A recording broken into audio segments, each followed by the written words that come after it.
ഇന്ന് fruits approach to religion എന്ന ടോപ്പിക്കിനെ കുറിച്ചാണ് പറയുന്നത്.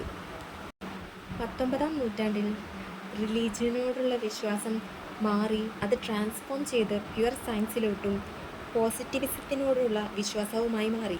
ആരാണ് സിഗ്മണ്ട് ഫ്രൂഡ്? അദ്ദേഹത്തെ ഫാദർ ഓഫ് സൈക്കോ അനാലിസിസ് ആയിട്ടാണ് കണ്ടിരുന്നത്. അദ്ദേഹം വിയറ്റ്നയിലെ ഒരു പ്രാക്ടീസിംഗ് ഫിസീഷ്യൻ കൂടെയാണ്. Also he is the positivist theoretician. He looked for an explanation for religion by the same method as the social evolutionist. He studied primitive totemism by applying social evolutionist method. എന്താണ് totemism? ടോട്ടം means animal, plants അങ്ങനെയുള്ള വിഭാഗമാണ്. Totemism എന്ന് പറയുന്നത് ഒരു belief സിസ്റ്റമാണ്. ആരുടെ? Human ഗ്രൂപ്പിൻ്റെ. Totemism is A set of beliefs and practices that constitutes of certain elements. അതിൽ 4 എലമെൻറ്റ്സ് നമുക്ക് ഡിസ്കസ് ചെയ്യാം.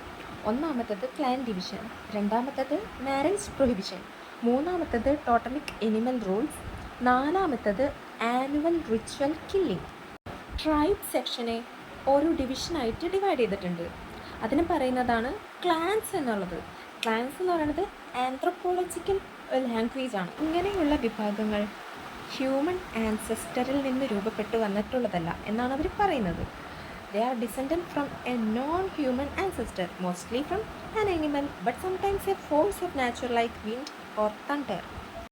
സെയിം ടോട്ടമിക് ക്ലാൻ ട്രാൻസ്ക്രിപ്ഷനിൽ വരുന്ന മെന്നും വുമണും കല്യാണം കഴിക്കാൻ പാടില്ല എന്നുള്ളത് സ്ട്രിക്റ്റ് റൂളുണ്ട്.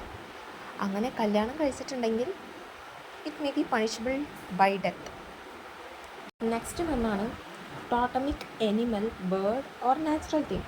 ഇവയെ കൊല്ലാനോ ഭക്ഷിക്കാനോ ഹാം ചെയ്യാനോ പാടില്ല. And the last one, ritual of killing the totemic animal in annual ritual in which the ceremonial killing of the animal is often accompanied by grief like at the death of a king. അതായത് annual റിച്വൽസിൽ totemic എനിമൽസിനെ കൊല്ലും, എന്നാൽ ഇത് അതീവ ദുഃഖത്തോടു കൂടെയായിരിക്കും ചെയ്തിട്ടുണ്ടാവുക. താബു എന്ന് പറയുന്നത് സമൂഹത്തിലെ കർശനമായ വിലക്കുകളാണ്, പ്രത്യേകിച്ച് കൊലപാതകം തുടങ്ങിയ കാര്യങ്ങളിൽ. ഇവ പണ്ട് കാലത്ത് ശക്തമായ ആഗ്രഹങ്ങളെയും ചിന്തകളെയും നിയന്ത്രിക്കാൻ ഉപയോഗിച്ചിരുന്നു. ഇങ്ങനെയുള്ള വിലക്കുകൾ ഓരോ വ്യക്തിയുടെ മനസ്സിലും ആഴത്തിലുള്ളവയാണ്. ഇവ ലംഘിക്കുന്നത് വലിയ ശിക്ഷകൾക്ക് ഇടയാക്കുമെന്നും ഫ്രോയിഡ് പറയുന്നുണ്ട്. ടോട്ടമിക് മൃഗങ്ങളെ കൊല്ലുന്നത് ദുഃഖത്തോടു കൂടിയ ഒരു ചടങ്ങായി കണക്കാക്കുന്നതും ഇതിൽ ഉൾപ്പെടുന്നു. The basis for taboo is a forbidden action for which there exist a strong inclination in the unconscious. ചിലപ്പോൾ ഈ അടിച്ചമർത്തപ്പെട്ട ആഗ്രഹങ്ങളും വികാരങ്ങളും ആളുകളിൽ മനോരോഗങ്ങളായി പ്രത്യക്ഷപ്പെടാം. ഉദാഹരണത്തിന് മരണത്തോടുള്ള ദുഃഖവും ശത്രുതയും ഒക്കെ ഇത് ഇത്തരത്തിലായി കാണാം. Freud identifies neurotic similarities between totemic rituals, the ceremonies associated with kings and the death rituals as well. ഒരു സാധാരണ ഒരു മരണവീട്ടിൽ നടക്കുന്ന കാര്യങ്ങളെക്കുറിച്ചാണ് ഫ്രൂഡ് ഇതിൽ പറയുന്നത്. ഒരു വ്യക്തിയുടെ മരണശേഷം ഉണ്ടാകുന്ന ദുഃഖം, ബന്ധുക്കളോടുള്ള കുറ്റബോധം, ശത്രുത തുടങ്ങിയ വികാരങ്ങളെക്കുറിച്ച് ഫ്രോയിഡ് വിശദീകരിക്കുന്നു. ചിലപ്പോൾ ഈ കുറ്റബോധം അമിതമായി പ്രകടിപ്പിക്കപ്പെടും. More the guilt the more dramatic its expression. മരിച്ച വ്യക്തികളോടുള്ള ചില മോശം ചിന്തകൾ അടിച്ചമർത്തപ്പെടുകയും അത് പിന്നീട് കുറ്റബോധമായി മാറുകയും ചെയ്യാം. ഈ കുറ്റബോധം അല്ലെങ്കിൽ ഭയം ചിലപ്പോൾ പ്രേതങ്ങളെക്കുറിച്ചുള്ള ഭയമായി രൂപാന്തരപ്പെടാം. നമ്മുടെ ഉള്ളിലെ മോശം ചിന്തകളും വികാരങ്ങളും നമ്മൾ പുറത്തേക്ക് പ്രൊജക്റ്റ് ചെയ്യുമ്പോൾ, അതായത് മറ്റൊരാളിലേക്ക് ആരോപിക്കപ്പെടുമ്പോൾ അത് ഭൂതങ്ങളോ പ്രേതങ്ങളോ ആയി കാണപ്പെടുന്നത് എന്നാണ് ഫ്രോയിഡ് പറയുന്നത്. Projection is not always related to neurosis. It can happen otherwise also. നമ്മുടെ ഉള്ളിലെ ചിന്തകളും വികാരങ്ങളും, പ്രത്യേകിച്ച് അബോധാവസ്ഥയിലുള്ളവ, അൺകോൺഷ്യസ് ആയിട്ടുള്ളപ്പോൾ പുറം ലോകത്തേക്ക് പ്രൊജക്റ്റ് ചെയ്യുന്നതിനെ കുറിച്ച് ഫ്രോയിഡ് പറയുന്നു. ഇത് ചിലപ്പോൾ രോഗാവസ്ഥയും ആകാം. Even our senses are projected outside for perceiving the world. ആധുനിക മനുഷ്യൻ പഴയ കാലത്തെ കുറ്റബോധങ്ങളും ലൈംഗികതയുമായി ബന്ധപ്പെട്ട അടിച്ചമർത്തലുകളും കാരണം ബുദ്ധിമുട്ടുന്നു. ഈ പ്രശ്നങ്ങൾക്ക് പരിഹാരം കാണാത്തതുകൊണ്ട് അത് മാനസിക രോഗങ്ങളായി മാറാം. Neurotic or ritual behaviour. പ്രാചീന കാലത്തുണ്ടായിരുന്ന പല വിലക്കുകളും, പ്രത്യേകിച്ച് ലൈംഗിക ബന്ധങ്ങളെക്കുറിച്ചുള്ളവ, സമൂഹത്തിൽ പ്രധാനപ്പെട്ടതായിരുന്നു. ഈ വിലക്കുകൾ ലംഘിക്കുമ്പോൾ ഉണ്ടാകുന്ന കുറ്റബോധം പിന്നീട് മറ്റുള്ളവരിലേക്ക് മാറ്റിവെക്കാൻ സാധ്യതയുണ്ട്. ഫ്രോയിഡ് ആനിമിസത്തിനെ കുറിച്ച് പറയുന്നുണ്ട്. ആദിമ മനുഷ്യർക്ക് പ്രകൃതിയിലെ എല്ലാറ്റിനും ആത്മാവുണ്ടെന്നും മാന്ത്രിക ശക്തി ഉണ്ടെന്നും തോന്നിയിരുന്നു. കുട്ടികൾക്ക് ഇത് വിനോദത്തിനുള്ള ഒരു കളിയായിരുന്നു. ആദിമ മനുഷ്യരുടെ ലൈംഗിക വികാരങ്ങൾ പൂർണ്ണമായി പരിഹരിക്കപ്പെട്ടില്ലെന്നും അത് സാധാരണ ആധുനികത മനുഷ്യരെ പോലെയെന്നും ഫ്രോയിഡ് നിരീക്ഷിക്കുന്നു.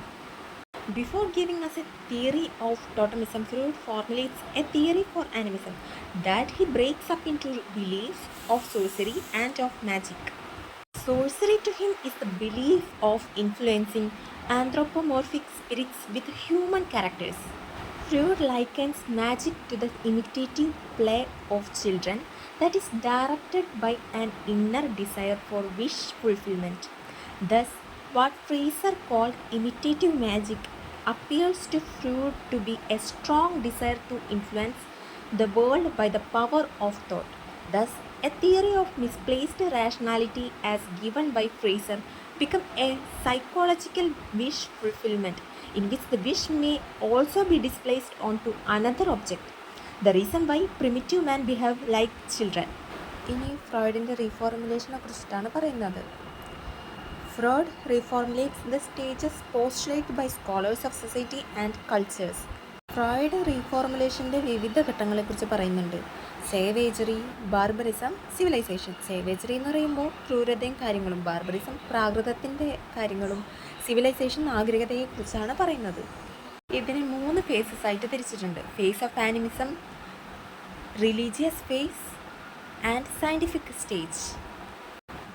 Phase of animism characterized by narcissism, when the love object is still the ego. The religious phase, when the object of love is the parents, and the scientific stage, when humans renounce the pleasure principle and are completely directed outwards in the search of their love object. മാജിക്കും റിലീജിയനും കൾച്ചറും എല്ലാം മനുഷ്യൻ്റെ ആഗ്രഹങ്ങൾ നിറവേറ്റാനുള്ള ശ്രമങ്ങളായാണ് അദ്ദേഹം കണ്ടിരുന്നത്. Magic refers to people's attempt to make things happen by the sheer power of thought. Religion, as explained in details, is derived from the projection of parental figures on the external world of imagined reality, namely the supernatural, and science is the phase of mature sexuality when the love object is sought outside of self. Totemism എന്നത് ഒരു പ്രാഥമിക മതരൂപമാണ്. മൃഗങ്ങളുമായോ പ്രകൃതി വസ്തുക്കളുമായോ ഉള്ള ബന്ധത്തെ ഇത് സൂചിപ്പിക്കുന്നു. ഒരേ ഗോത്രത്തിലുള്ളവർ തമ്മിൽ വിവാഹം നിരോധിക്കുന്നതുൾപ്പെടെ ടോട്ടമിസവുമായി ബന്ധപ്പെട്ട കർശനമായ നിയമങ്ങളെയും വിലക്കുകളെയും കുറിച്ച് ഫ്രോയിഡ് പറയുന്നു. ഈ നിയമങ്ങൾ ലംഘിക്കുന്നത് മരണശിക്ഷയ്ക്ക് അർഹമായ കുറ്റമായി കണക്കാക്കപ്പെട്ടു. ടോട്ടമിക് മൃഗത്തെ കൊല്ലുന്നത് ദുഃഖത്തോടു കൂടിയ ഒരു ചടങ്ങായി കണക്കാക്കുന്നു. Totemism is considered as primary religion. Universal past, totemism was part of every culture. And animal totem, oldest form had animal totem with soul. Second universal aspect of totemism is exogamy. Freud myth of ഈഡിപ്പസിനെ കുറിച്ച് പറയുന്നുണ്ട്. ഇതിൽ കുട്ടികൾക്ക് മാതാപിതാക്കളോടുള്ള വികാരപരമായ അടുപ്പവും അതേസമയം opposite സെക്സിനോടുള്ള ആകർഷണവും ഉൾപ്പെടുന്നു.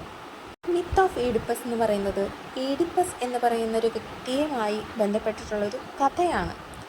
According to this myth, when Oedipus was born, a divine message from the heaven want his father. ഈഡിപ്പസിൻ്റെ അച്ഛൻ ഒരു രാജാവായിരുന്നു. ഈഡിപ്പസ് ജനിക്കുന്ന സമയത്ത് സ്വർഗത്തിൽ നിന്നും അദ്ദേഹത്തിനൊരു മെസ്സേജ് കിട്ടുകയാണ്. ഈഡിപ്പസ് എന്ന് പറയുന്ന ആ കുട്ടി വളർന്ന് വലുതാകുമ്പോൾ അവൻ്റെ അച്ഛനെ കൊല്ലുകയും അവൻ്റെ അമ്മയായ രാജ്ഞിയെ കല്യാണം കഴിക്കുകയും ചെയ്യും. ഇത് കേട്ട് രാജാവ് ഈഡിപ്പസ് എന്ന് പറയുന്ന കുട്ടിയെ കടലിലെറിയുകയും മറ്റൊരു കിങ്ഡത്തിലെ രാജ്ഞി ആ കുട്ടിയെ അഡോപ്റ്റ് ചെയ്യുകയും ആ കുട്ടി അഡൾട്ടായപ്പോൾ ആ കുട്ടിയെ ആ രാജ്യത്തിൻ്റെ രാജാവാക്കുകയും ചെയ്തു. അവൻ്റെ അച്ഛനമ്മയും റൂൾ ചെയ്യുന്ന രാജ്യവും അഡോപ്റ്റ് ചെയ്ത രാജ്യവും തമ്മിൽ ഒരു യുദ്ധം നടക്കുകയാണ്. അതിൽ അഡോപ്റ്റ് ചെയ്ത രാജ്യം ജയിക്കുകയും അവൻ ജനിച്ച രാജ്യം തോൽക്കുകയും ചെയ്തു. ഈ യുദ്ധത്തിൽ അവൻ്റെ സ്വന്തം അച്ഛൻ മരണപ്പെടുകയും ആ കാലത്ത് നിലനിന്നിരുന്ന ഒരു നിയമമായിരുന്നു രാജാവ് മരണപ്പെട്ട വിധവയെ കല്യാണം കഴിക്കുക എന്നുള്ളത്. അതായത് അവൻ്റെ സ്വന്തം അമ്മയെ അവൻ കല്യാണം കഴിക്കാൻ പോവുകയാണ്. പക്ഷേ അവൻ്റെ ബർത്ത് മാർക്ക് കണ്ട് അവൻ്റെ അമ്മ അവനെ തിരിച്ചറിയുകയും ചെയ്തു. എന്നാൽ അവൻ കുറ്റബോധത്തിൽ സ്വയം ആത്മഹത്യ ചെയ്യുകയും ആദിമ മനുഷ്യരുടെ ഇടയിൽ ടോട്ടമിക് മൃഗത്തെ കൊല്ലുന്നതും ഗോത്രത്തിലെ പിതാവിനെ കൊല്ലുന്നതും ഗോത്രത്തിലെ സ്ത്രീകളെ സ്വന്തമാക്കുന്നതും ഈഡിപ്പസ് കോംപ്ലക്സുമായി ബന്ധിപ്പിച്ച് ഫ്രോയിഡ് പറയുന്നുണ്ട്. മതപരമായ വിശ്വാസങ്ങളും ആചാരങ്ങളും മനുഷ്യൻ്റെ ഉള്ളിലെ മോശം ചിന്തകളെയും കുറ്റബോധങ്ങളെയും പുറത്തേക്ക് പ്രൊജക്റ്റ് ചെയ്യുന്നതിൻ്റെ ഫലമാണ് ഫ്രോയിഡ് വാദിക്കുന്നു. ദൈവത്തോടുള്ള സ്നേഹവും അതേസമയം ഭയവും കുറ്റബോധവും ചേർന്ന സങ്കീർണമായ വികാരങ്ങളെയും അദ്ദേഹം ചർച്ച ചെയ്യുന്നു. ചുരുക്കത്തിൽ മനുഷ്യൻ്റെ മാനസിക വികാസം, സംസ്കാരം, മതം, ടോട്ടമിസം എന്നിവയെല്ലാം ആഴത്തിലുള്ള ലൈംഗികവും ആക്രമണാസക്തവുമായി എങ്ങനെ ബന്ധപ്പെട്ടിരിക്കുന്നു എന്ന് ഫ്രോയിഡ് ഈ ഭാഗങ്ങളിൽ വിശദീകരിക്കാൻ കഴിഞ്ഞിട്ടുണ്ട്.